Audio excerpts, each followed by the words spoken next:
சின்னத்திரை நடிகர் ஜெயமணி அவர்கள் இறக்கறதுக்கு முன்னாடி அவர் ஒரு கடிதம் ஒன்று எழுதி வச்சிருந்திருக்காருங்க. அப்படி கடைசியா அவர் யாருக்கு அந்த லெட்டர் வந்து எழுதியிருப்பாரு, அதில் என்ன விஷயங்களானது இருக்குது அப்படின்றத பற்றி டீட்டெயிலாக இந்த பதிவில் நம்ம பார்க்கலாம். நடிகர் ஜெயமணி அவர்கள் இறப்பறதுக்கு முன்னாடி கடைசியாக எழுதின கடிதம் வந்து இப்போ அவங்களுடைய குடும்பத்தார்ட்ட வந்து கிடச்சிருக்குங்க. ஸோ அதை அவங்க படித்து பார்த்துட்டு எல்லாருமே வந்து அதிர்ச்சி அடைந்திருக்காங்க. அவங்களால வந்து அழுகையை வந்து கண்ட்ரோல் பண்ண முடியல, அந்த அளவுக்கு அழுதுருக்காங்க. ஏன்னா அந்த லெட்டரில் படித்து பார்த்தப்பே தெரிஞ்சு போச்சு. ஸோ ஜெயமணி அவர்கள் எந்த அளவுக்கு அவருடைய குடும்பத்தை வந்து நேசிக்கிறாரு, அன்பு வச்சுருக்காரு, அக்கறையாக இருக்காரு அப்படின்றது எல்லாமே அந்த ஒரு கடிதமே வந்து காட்டி கொடுத்துருச்சுங்க. ஸோ அந்த கடிதத்தை பற்றி தான் நம்ம இந்த பதிவில் டீட்டெயில்டாக பார்க்க போகிறோம். வாங்க வீடியோக்குள்ளே போகலாம். சின்னத்திரை மற்றும் வெள்ளித்திரையில் குணச்சித்திர நடிகராக வந்து வலம் வந்தவர் தாங்க நடிகர் ஜெயமணி அவர். இவர் பார்த்திங்கன்னா காமெடி ஆக்டரும் கூட. ஸோ நிறைய படங்களில் காமெடி கதாபாத்திரங்களையும் எடுத்து நடிச்சிருக்காரு. இவருக்கு என்ன மாதிரியான ரோல் கொடுத்தாலுமே அதில் சூப்பராக வந்து நடித்து காட்டிடுவார். இவர் பார்த்திங்கன்னா சமீபத்தில் ஜூலை 29ஆம் தேதி தன்னுடைய 78வது வயதில் மாரடைப்பு காரணமாக வந்து காலமானார். நடிகர் ஜெயமணி அப்படின்னு சொன்னால் யாருக்கு தெரியுதோ இல்லையோங்க, ஆனால் திருமதி செல்வத்தில் பூங்காவனம் அப்படின்ற கேரக்டர் சொன்னாவே எல்லாருக்கும் தெரியும். ஏன்னா 90ஸில் இருக்கக்கூடியவங்களுக்கெல்லாம் நல்லா தெரியும் இந்த சீரியல் எவ்வளோ ஃபேமஸ்ஸு, எவ்வளோ சூப்பராக இருந்துச்சு அப்படின்னு. அதில் பார்த்தீங்கன்னா சஞ்சீவ் சாருக்கு வந்து இவர் வந்து அப்பாவாக நடிச்சிருந்திருப்பார். ஒரு வந்து குடிகாரராக நடிச்சிருப்பார்.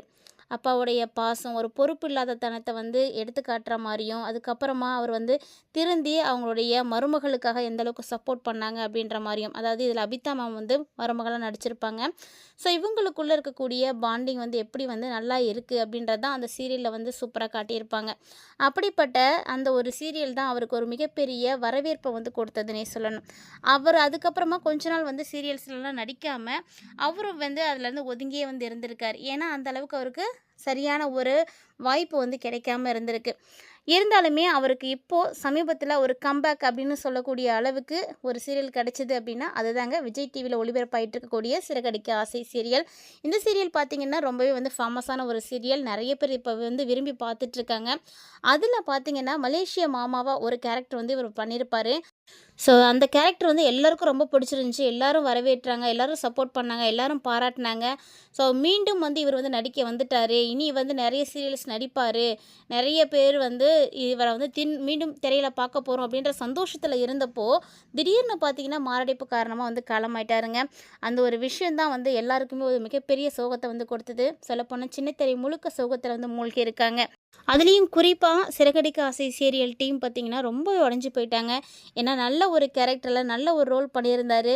அந்த சீரியலுக்கே வந்து ஒரு மிகப்பெரிய டேர்னிங்காக வந்து இருந்தது அப்படின்னா இவருடைய கேரக்டர் தாங்க. அப்படிப்பட்டவர் திடீர்னு இல்லை அப்படிங்கும்போது எல்லாருக்குமே ரொம்ப வந்து கவலையாயிடுச்சு. ஜெயமணி சார் பார்த்திங்கன்னா பொதுவாகவே அவருடைய ஹெல்த் கான்ஷியஸில் ரொம்ப ரொம்ப வந்து அக்கறையாக இருப்பாராம். என்ன சாப்பிடணும், எப்படி இருக்கணும், எல்லாத்தையுமே வந்து கரெக்டாக ஃபாலோ பண்ணிகிட்டு இருந்தார். திடீர்னு பார்த்திங்கன்னா இவருக்கு இப்படி நடக்கும் அப்படின்னு கண்டிப்பாக வந்து யாருமே வந்து எதிர்பார்த்துருக்க மாட்டாங்க. அது மட்டும் இல்லாமல் மெட்டி ஒலி, கல்யாண பரிசு இந்த நாடகங்கள்லாம் ரொம்ப வந்து சின்ன ரோல் அவர் வந்து எடுத்திருந்தாலுமே கூட அதுவே வந்து செம ஹிட்டான ரோலாக வந்து இருந்துச்சுங்க. எல்லாரும் வந்து மறக்க முடியாத அளவுக்கு அவர் வந்து நடிச்சிருந்தார். அது மட்டும் இல்லாமல் ஜெயமணியோடைய ஒய்ஃப் அவங்க வந்து ஒரு டப்பிங் ஆர்டிஸ்ட்டு. இவருக்கு அவங்க ஒய்ஃப் ரொம்ப ரொம்ப பிடிக்கும். ஏன்னா இவருடைய மைண்ட் செட் எப்படின்னா ஒய்ஃப் வந்ததுக்கு அப்புறமா தான் எல்லாமே நல்லா இருக்குது. அவங்கள வந்து இவர் வந்து ஒரு லக்கி பர்சனாக இன்னமும் வந்து லவ் பண்ணிட்டு தான் இருந்திருக்காரு. அவங்க ஒய்ஃப் மேலே லவ்வும் சரி, அஃபெக்ஷனும் சரி ரொம்ப அளவு கடந்து வச்சுருந்துருக்காரு. ஸோ அந்த அன்கண்டிஷனல் லவ்னு சொல்லுவாங்க இல்லையா, அப்படி தான் இவர் வந்து வச்சுருந்துருக்காரு. ஒய்ஃபுக்குன்னு ஒரு தனி மரியாதை வந்து கொடுத்துருந்துருக்காரு. ஸோ இந்த மாதிரி இவர் வந்து இருந்துகிட்டு இருந்தப்போ எப்போதுமே வந்து இவருக்கு வந்து ஏதோ சண்டை நடக்குது ஃபேமிலிக்குள்ளே, ஹஸ்பண்ட் ஒய்ஃபுக்கு ஏதாவது மனஸ்தாபம் இருக்குது அப்படின்னா ஒய்ஃப் வந்து கோச்சிட்ருக்காங்கன்னா ரெகுலராகவே இவர் வந்து அவருடைய அன்பை வெளிப்படுத்தணும், இந்த கோவத்தை சரி பண்ணணும், அவங்கள சமாதானப்படுத்தணும் அப்படிங்கிறதுக்காக என்ன பிரச்சனையோ அதை எழுதி அதுக்கான மன்னிப்பு கேட்டு ஒரு அப்பாலஜி லெட்டர் மாதிரி எழுதி எப்போதுமே வந்து கொடுப்பாராம். இது வந்து அவர் வழக்கமாக செய்யக்கூடிய விஷயந்தான். அதே மாதிரி தான் பார்த்திங்கன்னா திங்கட்கிழமை அன்னைக்கு ஷூட்டிங் போயிட்டு கொஞ்சம் லேட்டாக வந்திருந்திருக்காரு. அதுக்காக அவங்க வீட்டில் வந்து 2 பேத்துக்கும் ஒரு சின்ன சண்டை வந்து நடந்திருக்கு. ஸோ அதை சமாதானப்படுத்தணும், ஒய்ஃபை வந்து எப்படியாவது வந்து சமாதானப்படுத்தி அவங்கள வந்து சரி பண்ணணும் அப்படின்றதுக்காக அவர் அப்பவும் ஒரு லெட்டர் வந்து எழுதி வச்சுருந்துருக்காங்க. அந்த லெட்ரு எப்போ கிடச்சிருக்கு அப்படின்னா, அதாவது திங்கட்கிழமையே எழுதியிருக்காரு அந்த லெட்ரு. செவ்வாய்க்கிழமை வாக்கிலலாம் பார்த்திங்கன்னா இவருக்கு வந்து உடல்நலம் சரியில்லாமல் போயிடுச்சு. அவங்க வந்து இறந்துட்டார். அப்போ அவரு இறந்ததுக்கு அப்புறமா அவங்க வீட்ல இறுதி சடங்குகள் எல்லாம் முடிஞ்ச பிறகு அவங்களுடைய வீட்டை வந்து க்ளீன் பண்ணும்போது தான் அவருடைய ரூமில் இந்த லெட்டர் வந்து கிடச்சிருக்கு. ஸோ அந்த லெட்டரை எடுத்து படித்து பார்க்கும்போது மனைவி வந்து ரொம்ப வந்து கண்ட்ரோல் பண்ண முடியாத அளவுக்கு அழுக ஆரம்பிச்சிட்டாங்க. ஏன்னா அவர் கடைசியாக அவங்க மனைவி கிட்ட அப்பாலஜி கேட்டு ஒரு லெட்டர் வந்து எழுதி வச்சுருந்துருக்காரு. ஸோ இதை படித்து பார்த்த உடனே அவங்களால ஒன்றுமே பண்ண முடியல. அது மட்டும் இல்லாமல் ஃபேமிலி முழுக்க, அதாவது ஒய்ஃபும் சரி, அவங்களுடைய டாட்டரும் சரி, எல்லாருமே ரொம்ப பிரேக் டவுன் ஆயிட்டாங்க அப்படின்னு தான் சொல்லணும். ஸோ ஒரு நல்ல ஒரு மனுஷன் திரும்ப வந்து சீரியலில் கம்பேக் கொடுத்துருக்காரு அப்படின்னு எல்லாரும் சந்தோஷமாக இருந்த சூழ்நிலையில் அவருடைய வாழ்க்கையே அவ்வளோதான் அப்படின்ற மாதிரி ஆயிடுச்சு. ஸோ இதுக்காக தான் அவர் வந்து திரும்ப கம்பேக் கொடுத்துருப்பாரோ, இந்த அளவுக்கு நல்ல ரோல் பண்ணி எல்லாருடைய மனசுலையும் வந்து இடம் பிடிச்சிருப்பாரோ அப்படின்னு தெரியல. ஏன்னா அவர் வந்து ரொம்ப வருஷத்துக்கு அப்புறமா திரும்ப இந்த சீரியலில் வந்து என்ட்ரி ஆயிருந்தார். அதுவே பார்த்தீங்கன்னா அவருக்கே ஒரு டவுட் இருந்துச்சு. எல்லாரும் நம்மளை வந்து விரும்புவாங்களா, ஞாபகம் வச்சுருப்பாங்களா ஃபஸ்ட்டு அப்படின்லாம் கூட அவர் வந்து யோசிச்சிருந்துருக்காரு. ஆனால் மக்கள் வந்து அவரை மறக்கவே இல்லைங்க. திருமதி செல்வம் சீரியல் வந்து அந்த அளவுக்கு வந்து ஹிட்டாக இருந்துச்சு. அதில் அவருடைய கேரக்டரை இன்னமும் வந்து எல்லாருக்கும் வந்து ஞாபகத்தில் இருக்கும்.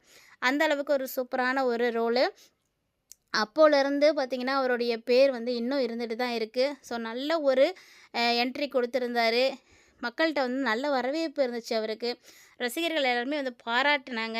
ஸோ மீண்டும் மீண்டும் இவருடைய நடிப்பு வந்து கிடைக்க போகுது, எல்லாத்தையும் சந்தோஷப்படுத்த போகிறாரு அப்படின்னு நினச்சப்போ, திடீர்னு அவர் இனிமேட்டுக்கு இல்லை அப்படின்ற ஒரு செய்தி மட்டும்தாங்க வந்து கிடச்சிது. இதுவே எல்லாருக்கும் வந்து ஒரு சோகத்தை கொடுத்துருக்கு.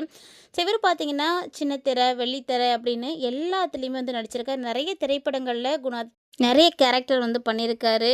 காமெடி கேரக்டரும் கூட நிறையவே இவர் வந்து பண்ணியிருக்காரு.